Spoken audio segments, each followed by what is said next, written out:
I knew the soul of the company had flatlined the moment they took the communal coffee grinder off the second floor and replaced it with a pod-based caffeine experience station. 12 years, 3 office moves, and a startup that once prided itself on grit had become a playground for buzzword bullies in tailored socks. I watched from my corner desk. Well, technically it used to be my office before open concept culture arrived and turned privacy into a personality flaw. In the beginning, we were 5 people and a dog named Cisco, huddled around folding tables, building something that mattered. We stayed late, we fought hard, and we celebrated every small win with beer from a vending machine we'd hacked to accept high fives instead of coins. But somewhere between Series C and Synergy Alignment workshops, the soul got outsourced. Now, the founders wear lanyards with their own faces on them and pretend they don't know your name unless you're holding a ring light. Me, I'm Donna, operations lead, or at least I used to be. These days, I'm more like furniture that hums quietly in the background, ignored but still plugged in. Every meeting, I sit with my notepad and my muted mic, while Tyler, yes, the VP's adult son with the professional experience of a baked potato, stumbles through leadership calls using phrases like delivering gamified agility and flattening hierarchical dissonance. I swear, if he ever learns what a flowchart actually is, the earth might crack open. But I stay quiet. I've learned that when you're underestimated, you're free to observe, to document, to prepare. They reorganized my department 6 months ago, said it was about fresh direction. Translation. Handed my logistics team to a guy named Chad who once tried to sync a calendar invite in Excel. I wasn't even mad. It was almost impressive. They dismantled a system I built over a decade and replaced it with PowerPoint enthusiasm and espresso-fueled delusion. What they didn't do, though, what they forgot to do, is remove me from the company's legacy authorization portal. You see, back in the day, when we were too small to afford a compliance team, I was listed as an authorized signatory. That meant I had rights, real ones, legal ones, rights to approve contracts, co-sign financial filings, validate compliance submissions. They never revoked them, probably because the current HR lead thinks signatory is a type of pen. I've checked weekly out of habit, like someone checking if their old apartment key still works. And it does. Quietly, reliably. My name still lives in the back end of 3 systems that matter. And lately, I've been wondering when exactly I'd need to use it. Anyway, before we go further, let me just say this real quick. If you're the kind of person who enjoys watching the underdog walk out with the match still burning behind her, maybe hit that subscribe button. Give us a like too. Keeps the team caffeinated and the chaos flowing. Now, back to our regularly scheduled downfall. The shift came slow at first. Fewer invites, fewer quick syncs. Then came the feedback loops and culture checkpoints, where HR would pull me into Zoom calls that felt like bad improv auditions. We just want to know how you're feeling, Donna, they'd coo while their Slack window reflected off their glasses. I always smiled. I always said I was here to support the mission. I always took notes. Tyler led most of those meetings. Tyler, who wore sneakers that cost more than my first car and who referred to people as resources. Tyler, who once told me, Donna, the vibe is off when you ask too many questions about process. Tyler, who had a whiteboard in his office labeled enemies list. I know because I saw my name spelled wrong on it, twice. Still, I endured. I documented everything. When HR cut my direct reports, I archived the before and after org charts. When Tyler sent me Slack messages at 11:47 p.m. demanding I rewrite a budget he didn't understand, I screen recorded them. When they approved a vendor without compliance review, I flagged it in the right system, quietly, with my signature. Because that's the thing about being pushed into a shadow, you can see everyone clearly, so I waited. I watched the cracks spread, and I smiled when I saw what was coming. The first time Tyler said culture renovation out loud, I swear the HVAC system wheezed like it knew something unholy was about to happen. He was standing at the front of the Monday leadership sink, flanked by 2 overpaid consultants in identical shirts that looked like they'd been ironed with a laser beam. His opening slide? A Photoshop stock photo of people high-fiving across a glass conference table with the words, "Let's rehumanize the brand." No one laughed, no one blinked. We'd learned that reacting only prolonged the pain. New energy, he said, pacing like a TED talk reject. We're moving away from legacy thinking. That means reimagining the vibe, top to bottom. What Tyler meant, though he'd never say it out loud, was, we're replacing anyone with crow's feet and common sense. The rollout started immediately. Everyone over the age of 35 suddenly found themselves invited to one-on-ones with HR. The language was always the same. Hey, just a quick vibes check. I want to make sure you're aligned with the company's future-forward emotional rhythm. I got my meeting invite Tuesday morning. Calendar title, Donna 1 Re Synergy Outlook. HR rep was Jessica, 27, MBA, hair like a shampoo commercial, and the emotional depth of a ring light. She began with a breathy, "We just want to support you during this exciting transition." I gave her nothing. No resistance, no anger, just a nod and a smile. I let her talk, let her squirm when the silence got heavy. I took out my pen and added a note to the corner of my legal pad. Exciting transition equals incoming severance denial setup. That same week, my calendar started looking like a ghost town. Meetings disappeared. Threads I'd been looped into for years dried up like someone had flipped the ignore switch. My name was left off invites I'd created. A junior associate now ran the shipping operations review I'd built from scratch. And in the Thursday leadership sync, it happened. We were mid-call, faces in boxes. Tyler leaning too close to his webcam like he thought proximity made him powerful. He cleared his throat and said, "Before we wrap, I want to flag some feedback we've received about tone." No name, but every eye shifted toward me like gravity had shifted. Legacy staff, he continued, need to adapt to the velocity of change. We can't have negativity slowing the energy. I didn't flinch, didn't frown. I just wrote down the exact words, negativity slowing the energy. It wasn't just a shot across the bow. It was the start of the public campaign. The kind where they humiliate you so often you start to pack your own box just to escape the slow bleed. That night, I found out my internal permissions had been edited. My access to budget review folders, gone. Vendor selection dashboards, locked. My name was removed from project approvals I used to co-lead. HR had quietly gone to IT with a list, and it showed. Except they missed one. See, most folks think IT controls the kingdom. They don't.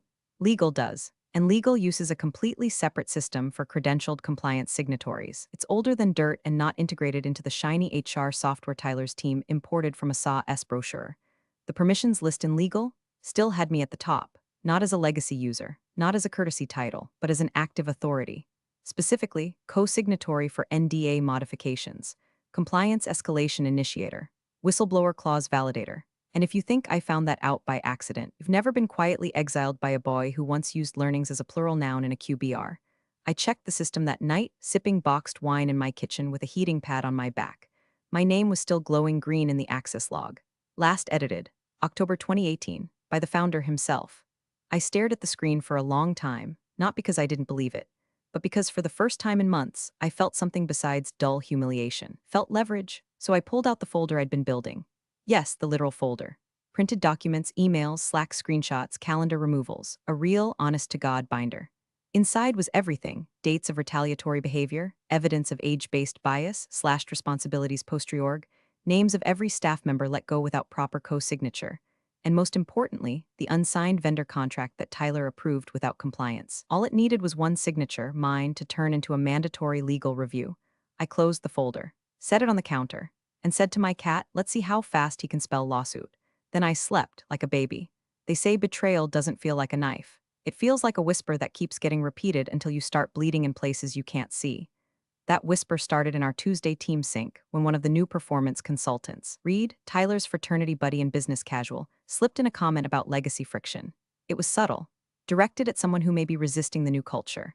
But eyes glanced toward me like they always do when truth and cowardice collide. By Wednesday, it wasn't whispers anymore. It was strategy. Tyler started working the younger leads, building a little militia of loyalty through shared DMs, happy hours, and quick huddles. If you were under 30 and used the word optics in casual conversation, you were suddenly in Tyler's orbit. The narrative? Donna's outdated. Donna's moody. Donna slows us down. One morning, I caught sight of an open Slack thread as I walked past the sales bullpen. How do we escalate blockers from folks who won't evolve with us? The message was from Tyler. The reply underneath, from someone who couldn't even schedule a Zoom without tech support, said, "Just wait. Old trees fall when no one waters them." Cute, so I documented it. Screenshot, timestamps, sender, recipient, into the binder. It had become a ritual by now. Every dig, every bypass decision, every spreadsheet edited without my input got printed and three-hole punched like it was gospel. I was building a paper fortress. Then came the kicker. A Friday stand-up where Tyler, smirking like he'd invented synergy, openly said to the group, "You have to be real about who's fueling the future and who's just clinging to the past." He looked right at me. I smiled and wrote down the exact words. The binder didn't just hold evidence. It held truth. And truth, my friend, is more combustible than gossip if you know where to toss the match. That afternoon, I got lunch with Melanie, one of the last people in legal with both a backbone and a brain. We built the original vendor compliance process together back when the company still used spreadsheets and pizza parties to solve burnout. Over grilled cheese and lukewarm tomato soup, she leaned in and whispered, "They never filed a change request on your authority." I blinked. She nodded. "You're still listed in the signing vault. All 3 categories. No overrides filed. You're not just an observer, Donna. You're still a legal keystone. They just forgot." No one had ever said anything sweeter to me in my life. I finished my soup, went home, logged in. She was right. Everything was still live, Category 12, dual signature requirement on NDAs, Category 8, compliance triggered audit initiator, Category 3, Internal ethics flag cosigner, that last one? The one most people forget exists. It's buried behind 1,000 clicks, and it's never used unless something's really rotten. But if triggered, and co-signed by an authorized signer, it forces legal to open a formal internal review, no matter who it implicates. That night, I clicked it, typed exactly 13 words in the reason box, repeated cultural retaliation and policy violations under unqualified leadership authority escalation. Then I clicked co-sign. System asked, confirm signer identity. I held up my badge to the webcam. System pinged green. Then a line popped up, second signatory required to complete submission. I smiled and sent a secure message to Melanie. 2 hours later, the second signature dropped. The review had been activated, and per company bylaws, it was now legally required to be opened, logged, and escalated within 14 business days. I didn't need to scream. I didn't need to fight. All I had to do was follow the rules they forgot I helped write. That night, I added a new tab to my binder, Active Processes, because now the clock was ticking. And the moment they found out, they'd panic. Good. The all-hands meeting invite hit my inbox at 7:43 a.m. sharp. No agenda, just the title, Recentering the Mission, Culture Alignment Town Hall. Translation, public flogging disguised as corporate cheerleading. I poured my coffee, buttoned my blouse, and turned on my webcam. Tyler's face filled the screen first, framed in some ridiculous faux leather executive chair like he was delivering a fireside chat, instead of what we all knew this was going to be, a forced confession with emojis. He opened strong, of course. Team, we've made amazing progress building a values-driven culture, he said, gesturing to a pie chart that meant absolutely nothing. But progress always meets resistance. And we're here today to acknowledge, address, and realign where needed. My Slack lit up. Private DMs. Colleagues with that sixth sense you get in toxic jobs. He's gonna come for you. Don't say anything, no matter what. Remember, this is being recorded. I didn't respond. I just sat there with a neutral face and a pad of paper, pretending to take notes while the opening ceremony dragged on. Then, halfway through, Tyler leaned forward and dropped the bomb. I want to briefly address some confusion caused by comments and tone from senior staff members who, frankly, haven't aligned with our new mission. We believe in transparency and accountability.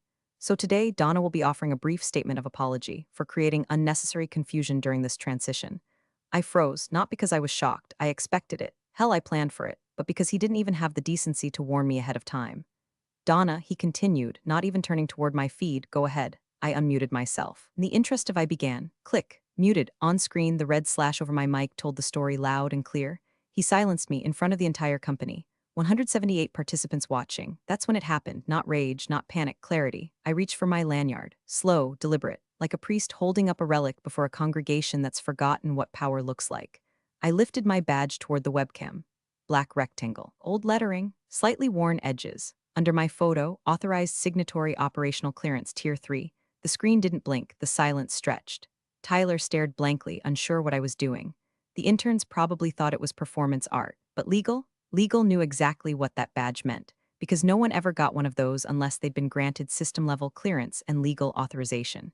And no one ever kept one of those, unless someone forgot to take it away.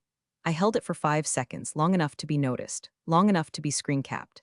Then I lowered it, folded my hands, and stared directly into the camera. Not defiant, not angry, just calm. Tyler stumbled. He actually said, thank you, Donna, and moved on, trying to wrap the meeting like nothing had happened. But something had, because while he was busy muting my voice, he'd forgotten to mute my authority. Behind the scenes, I'd already used it.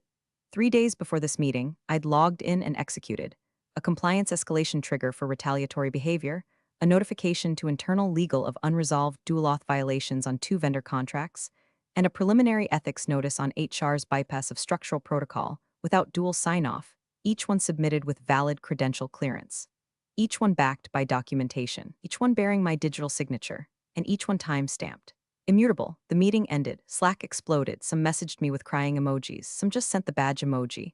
One brave soul said, you just Thanos snapped the board without saying a word. I didn't reply, I logged off. Then I opened my binder and added a sticky note to the tab marked Endgame. He muted me. I answered in ink, and somewhere deep in the bowels of legal's inbox, those filings were already ticking like a slow burn bomb. Because I wasn't just holding up a badge, I was holding up a mirror. And Tyler? He just saw himself in it, ugly and unprotected. 10 minutes after the all hands ended, the panic didn't creep, it detonated. Legal's war room, usually reserved for quarterly contract reviews and the occasional harassment training video, suddenly filled like someone pulled a fire alarm underwater. People sprinting in suits, printers jamming, phones vibrating off tables. It smelled like toner and doom.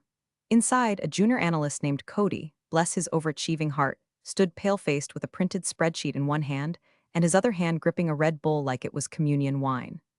3 major retention letters were finalized under Donna's credentials, he announced, voice cracking as he pointed to the system log, and 2 NDAs were updated as of yesterday. These were not just drafted, they were submitted. Silence.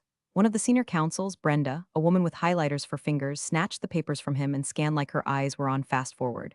Then her face turned that color HR usually reserves for discussing lawsuits. Jesus Christ, she muttered. These signatures are binding. Tyler, who had slithered in late with a smoothie that matched his tie, blinked. Wait, you're saying she actually used her clearance? I thought she was just doing a bit like a power move. Brenda didn't even look at him. This isn't TikTok, Tyler. This is federal contract law, he scoffed. Okay, but can't we just retract the filings? That's when Cody dropped the second bomb. No, sir. Her authority was never revoked in the legacy system. The timestamp shows the filings were submitted with full co-signatory clearance, and one of them triggered client-side disclosure obligations. Another silence. This one deeper, meaner. Because in the background of this chaos, the real problem was already crawling its way out of the shadows. Clients knew. One of the NDAs Donna updated included an embedded clause, standard practice, back when she helped write the damn templates, that forced a notification to the other party if material changes in leadership behavior were flagged by an internal authority. And since Donna was still recognized as such, those notifications had automatically triggered. 2 clients had already replied. One email read, "We appreciate the transparency. Please advise how these culture violations will be addressed internally before we proceed further." The other was less polite. "Pending review of your compliance governance, we are pausing all activity under our MOU. Breach of ethical standards under active NDA constitutes grounds for retraction." Tyler nearly dropped his smoothie. I wasn't in the room, but I didn't need to be. I'd seen the signs, the emergency calendar block labeled urgent leadership plus legal that popped up 5 minutes after the all hands. The desperate Slack messages flying around from interns trying to figure out what a signatory freeze meant. I knew. I was at my desk, sipping lukewarm coffee, watching the whole company lurch sideways like a carnival ride with a loose bolt. One message came through on my private Slack channel. From Melanie in legal. Just 3 words, they're scrambling now. I replied with a thumbs up emoji and nothing else. Because here's the thing about systems built by people who only half understand power. They never plan for what happens when someone remembers how to use it. And Donna, quiet Donna, polite Donna, legacy Donna, had just yanked the emergency brake and walked away before anyone realized the tracks were missing. HR tried to jump in, of course. Sent an urgent message to the IT team, immediate access revocation for user, Donna R, clearance level rollback to base, full removal from compliance system. Its response, request denied. Permissions governed by legal vault system, not synced with HRIS. Manual override requires founder-level authorization. Guess who was on a flight to Zurich for a disruption summit? Guess who didn't leave his phone on? Guess who didn't realize he left a live grenade ticking in his org chart? Meanwhile, Cody, now visibly sweating, whispered, "There's more." Brenda sighed, pinching the bridge of her nose. "Jesus, what now?" Cody scrolled to the bottom of the log. She filed a 14-day compliance trigger under Internal Policy Code 7.3, Retaliation Review. If we don't address it, we risk being in default with 3 of our federal vendor contracts. Tyler finally sat down. He looked like a deflated pool toy. "So you're saying I'm saying," Brenda said slowly, "you humiliated someone on camera who held the keys to half our skeleton closet." And she opened the door. I knew they'd try to claw it back, undo the filings, patch the holes. But here's the thing about legally binding digital signatures tied to active compliance roles. They aren't posts, they aren't stories, they can't be deleted, only answered. And now, company had 14 business days to answer to me. Tick, tock. HR came out swinging like they were auditioning for a courtroom drama no one asked for. They flooded inboxes with emails labeled urgent, opened a Slack channel called Clarification on Signing Rights, and trotted out phrases like unauthorized execution and role ambiguity. They wanted it on record that I'd acted outside my current operational scope. Too bad the actual record said otherwise. See, in their rush to shove me out of every meaningful decision, they never bothered to do the one thing that mattered: revoke my signature clearance in the legal vault. Because unlike flashy HR dashboards and workflow widgets, that system runs old school. It's text-heavy, permission-hungry, and requires actual manual authentication from the founder himself to make critical access changes. Which meant when HR filed their little internal reassessment report on me, legal simply ran the approval audit trail, and there it was. Time-stamped, immutable, 4 digital signatures from me, each one verified by the system. All of them connected to compliance alerts, NDA modifications, and 2 retention letters involving multi-year, multi-million-dollar accounts. Legal dropped that audit on the founder's desk the second he landed in Zurich. The story goes like this. He skimmed the summary, choked on his airport espresso, and said just 4 words. Donna still had clearance. They didn't need to answer. The logs did it for them. He dialed Brenda from legal. She picked up on the first ring. He asked, "Can this be undone?" Brenda replied, "Only by Donna, or a retroactive dual signatory override, which would expose us to intentional misrepresentation if we don't declare it to the clients. Translation: we either honor the documents or admit we broke protocol trying to erase them." Meanwhile, those clients were already circling like sharks. One contract, connected to a logistics firm we'd been chasing for 6 months, contained a clause I'd helped write back in the early days. Material leadership changes must be disclosed within 72 hours of an internal compliance trigger. Since I triggered one, and since no one informed the client, we were now in violation. Another contract, the real kicker, included a subclause I'd tucked into a retention agreement like a little insurance policy. If whistleblower protections are activated by a signatory party, the client shall be notified of potential ethical disruption. Guess what got triggered automatically when I filed that retaliation complaint last week? Guess who now had legal whistleblower status that couldn't be revoked unless someone wanted to tango with federal oversight? That's what Tyler didn't understand when he called me a legacy bottleneck with outdated methods on Slack publicly to 27 people, that every word was now protected evidence. When legal explained this to HR, the color drained from their faces like someone had pulled the fire alarm again. Because now it wasn't just about me. Now it was about the house of cards I'd been holding up with my silence, and I had just stepped back. Tyler, of course, tried to pivot, marched into a meeting with the founder, yes, on video, mid-Zurich jet lag, and declared this was a system oversight. Nobody told me Donna still had keys to the vault. The founder, running on caffeine and fury, snapped back, "You don't need to be told when to check locks before you kick a door in." Then he turned to legal and said, "Do we have to keep her signatures valid?" Brenda replied, "Unless you want to send an amended filing to every affected client explaining that you retroactively invalidated a whistleblower's signature. Yes." It was like watching a plane realize midair that one of its engines had been removed by someone trying to install a smoothie bar. Tyler didn't talk much after that. HR stopped sending me emails. The Slack channel went dark, and for the first time in years I felt light, not victorious, not smug, just steady. Because chaos outside only rattles you when you've got chaos inside. Me, I was all cleaned out. I'd scrubbed the bitterness with every page of that binder. I'd burned the resentment in every time-stamped click. Now I just watched. The company, it was still spinning. Legal triage, executive spin, PR drafting their commitment to transparency statement. But me, I was calm, because they forgot something crucial when they tried to erase me. They forgot who taught them how the damn system works. And now I wasn't in the way. I was the wall they just ran into. The founder's voice echoed off the glass walls of the executive suite like a gunshot in a cathedral. Why wasn't she removed from the system? Silence. Legal stood frozen, three of them in a semicircle, holding printouts like shields against incoming artillery. The blinds were half drawn, Zurich jet lag, still hanging off the founder like an unshaved regret. His tie was undone, his shirt clung to him like it too wanted to resign. Brenda stepped forward first. Brave, always brave. It was the old permission system, she said carefully, before 8-tris integration. Her clearance wasn't rolled into the sink. We assumed, he cut her off. You assumed? You assumed the person who helped write our original escalation protocol wouldn't notice she still had nuclear launch codes? Cody, the junior analyst, tried to step in. Technically, sir, her role was never stopped, the founder snapped. He pressed his fingers to his temple like he could push the migraine back inside. You're telling me a senior operator, fully credentialed, filed multiple compliance triggers and nobody flagged it in real time? Brenda didn't answer. She didn't have to, because the problem wasn't just that I still had signing power. The problem was that I'd used it. And now those signatures, inked into retention letters, vendor contracts, and compliance filings, weren't just documentation. They were landmines. Landmines buried under decisions Tyler and HR made in their crusade to modernize the culture. Like firing 4 mid-level managers for underperformance 2 days after my badge flash, terminations that, per internal policy, required a co-signature from an authorized operations lead if the affected employees had been with the company longer than 5 years. Guess who didn't co-sign? Guess who should have? Guess what happens when you fire people improperly while an active compliance review is underway? You get lawsuits, you get clawbacks, you get frozen contracts, class action whispers, and legal bleeding out in red ink. The founder rubbed his face. How many actions were taken after that badge stunt that now require retroactive validation? Cody replied, 9, sir, so far. Brenda added, 5 of those are externally facing. 3 touch federal contracts. Jesus Christ. He slumped back into the chair, looked up. Did she know? Everyone in the room blinked like deer caught in philosophical headlights.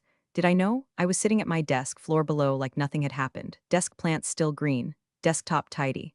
A mug that said good enough is for amateurs steaming quietly beside me. Of course I knew. I designed the rulebook. The entire foundation of their little empire had been built using policies and guardrails I helped create back when the company was running on ramen and borrowed hope. Now, they'd stripped me of visibility but forgot to disarm the back end. So I'd waited, documented, measured every slight like it was a brick I'd eventually use to build my way out. And when the time came, I signed everything calmly. Correctly, because chaos doesn't win wars, paperwork does. And I was a goddamn general. Meanwhile, the panic kept rising upstairs. Legal was trying to figure out how to amend post-termination files without admitting the terminations themselves had violated protocol. HR was drafting corrective narratives to explain away the missteps. PR was spinning statements so hard they were writing in circles. And the founder? He was just now realizing that Donna, the woman they'd muted, sidelined, and quietly erased, hadn't made a sound since. Not a word, not a single email, just signatures, one after another, each one pulling a thread they couldn't unpull. At my desk, I watched the lights flicker on and off in the executive suite, watched figures pace past frosted glass, gesturing like lifeboats in a storm. A notification pinged on my screen. Slack message from Melanie in legal. 3 terminations flagged. Retaliation risk confirmed. You already signed the 7.3 trigger. They can't reverse it. I didn't reply. I closed the message, took a sip of coffee, and waited. Because the thing about signing something isn't just the signature. It's the timing, it's when you do it. Why? They thought my badge was a bluff, a relic, but it was the detonator. And the countdown had already started. They sent Marcy. Not legal, not HR, not even Tyler, who'd apparently developed a sudden allergy to confrontation and accountability. No, they sent Marcy, the director of organizational wellness, who once made me attend a virtual sound bath to cleanse negative energy after a supply chain breakdown. She arrived at my desk all breathy apologies and faux empathy, clutching a folder like it contained divine forgiveness. Hey Donna, she said, like we were old friends who once shared a wine cooler at an offsite. I just wanted to talk things through, off the record. Unofficially, she sat before I answered, always a bad sign. I closed my laptop slowly, leaned back, and waited. Marcy folded her hands like she was about to lead a prayer. The leadership team really values your legacy here. Really, we know you've been through a lot of transitions, and we recognize there may have been communication breakdowns. That phrase, communication breakdowns, like everything I endured was just a missed Slack ping. She continued. So, in light of everything, we're prepared to offer a consulting retainer, short-term of course, so you can help us correct some procedural misalignments. Just to make sure everything's clean and doesn't affect our external relationships. Nothing too involved, very hands-off. Translation, we'll pay you to quietly retract the signatures that are currently stapling our leadership to the wall. I let the silence bloom between us. Let it stretch long enough for her confidence to wilt. Then I smiled, not big, not cruel, just enough. Do you want that in writing? I asked. She blinked. What? I repeated it, slower, more deliberate. Your offer. Do you want it documented? Or do you want to keep this as, what was it, unofficial? A flicker of panic flashed behind her eyes, because she knew. She knew that if I asked for it in writing, it became a bribe. And if I didn't, well, then I was just another story that evaporated under the office lights. Except I wasn't, because an hour before Marcy showed up, I'd already logged in. Opened the same old vault, navigated the crusty backend only 3 of us knew how to operate, and I drafted one final filing, voluntary resignation C-level clearance. The form required one final sign-off from the departing signatory. Me, I signed it, digitally, time-stamped, immutable. Then I opened a new email window, typed in the founder's address. CC'd legal. BCC'd myself at a personal account just for the record. Subject line, 04/1110, 03 a.m. No greeting, no explanation. Just the attached resignation form with my full name and badge number embedded. With that signature, every filing I'd submitted in the last 14 days became locked. Legally, irreversibly. Tampering now meant federal exposure, which meant the only way out was through. I sent the email, then turned back to Marcy. I said, there's this thing I used to tell junior staff whenever they messed something up and tried to bury it. She leaned forward, eager for the quote. I didn't smile this time. If you don't know how the engine works, I said, maybe don't try to rebuild it mid-flight. She stood up, folder still in her lap. Forgotten. No more talking points. No more offers. Just the weight of a building coming down in slow motion. When she left, I cleaned out my desk. One mug, one succulent, one binder now nearly too thick for its spine. As I walked out, I passed Tyler in the hallway. He looked like someone had unplugged him.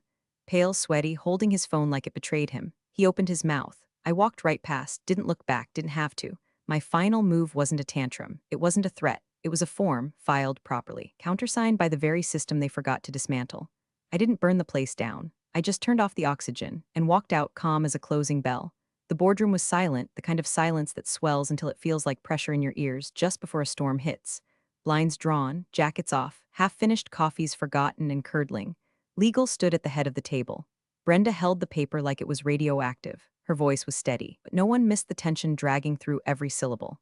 This, she said, holding it aloft, is the final co-signed activation of Policy 7.3, initiated by Donna. Submitted at 10:03 a.m. It triggered an external compliance review. Mandatory, not optional. We're already legally bound. The founder sat slumped at the end of the table, hands tented, breathing like someone had just delivered a terminal diagnosis. His voice came out in a rasp. Please tell me she didn't have signing rights. Brenda didn't flinch. She did, she replied, and she used all of them. No one moved. Then Cody, still stuck playing messenger boy in hell, added, also 3 vendors have suspended contract negotiations pending outcome. And Cormac and Dole, the logistics client, just served a preliminary breach notice. They're suing. That broke the room. A chorus of papers rustling. A sharp curse. Someone's knuckle cracked like a gunshot. Tyler stood against the far wall, ghost white, trying to disappear into the drywall. He hadn't said a word since Marcy came back downstairs like she'd seen death in yoga pants. He still didn't speak now, just stared blankly at the audit printout like it might change if he blinked hard enough. Brenda looked up from the document. She followed every policy, every step, not one error, not one excess action. Didn't act emotionally, she acted procedurally. You can't invalidate this without opening us up to intentional suppression. The founder stood slowly, walked to the window, stared at nothing. I built this place, he muttered, from a damn garage. And she kept it from falling apart longer than anyone else could, Brenda replied, not unkindly. He didn't answer, because he couldn't. The truth was sitting in front of him, stamped and time-logged, wearing Donna's name like a final judgment. Downstairs, I stepped out of the elevator for the last time. The hallway was quieter than usual. People moved like they were trying not to be seen, as if the building itself had grown eyes and was now watching. I didn't rush. I carried my little cardboard box like a queen carries a scepter. And then I saw him, Tyler, standing by the reception desk, arms folded, staring at the floor like it owed him an apology. He looked up when he heard my footsteps, met my eyes, and looked away. I stopped beside him, no gloating, no venom. Just the same even tone I'd used for years when he still mistook me for someone beneath him. You should have unmuted me, I said, his jaw clenched. He didn't speak. Didn't have to. I turned, walked out. The glass doors slid open like curtains on the final act. Sunlight, noise, freedom. I didn't cry. I didn't smile. I just walked. And as the building faded behind me, I whispered it. One last time, not for them, not even for me, just for the record. My badge said authorized signatory, not doormat. And with that, Donna was gone. The company would survive, maybe, probably, but not intact, not unscarred. They'd have to explain and redact and renegotiate. They'd write new policies. They'd hold webinars on resilience. But they'd always remember the day someone, they called obsolete, walked out without a single scream, and still managed to pull the floor out from under all of them. Big thanks for watching, you sneaky seniors. Subscribe to keep the coffee pot brewing revenge. Your ex-colleagues won't know what hit 'em.